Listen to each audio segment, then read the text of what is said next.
the situation there is unfortunate, but, women in leadership must go the extra mile to ensure that they always act with integrity in order to avoid giving fodder to their political detractors.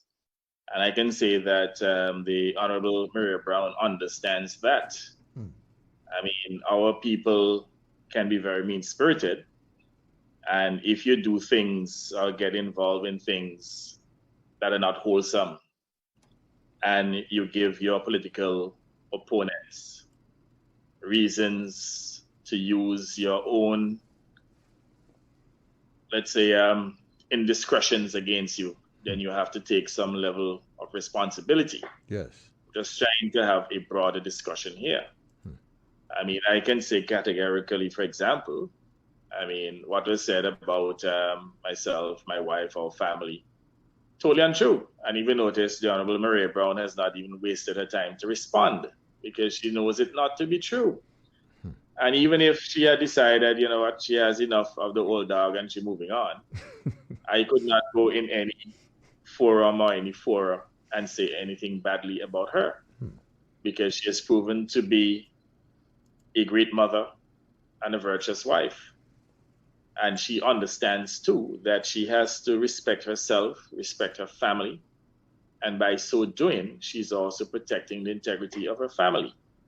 And let us not forget that leadership begins at home.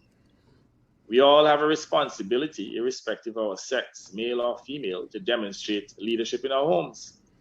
We must practice the values of integrity, accountability, and empowerment. Our men should empower our women. And, we lament the degradation or the degeneration that is taking place in our society. But in many instances, it is due to a lack of leadership in our homes.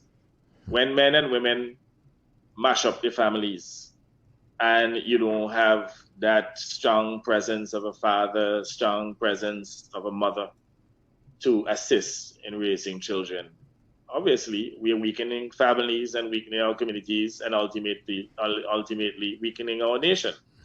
So we also have to understand that, leadership starts at home. And where you fail to exercise leadership at home and your family goes awry, you have to take responsibility.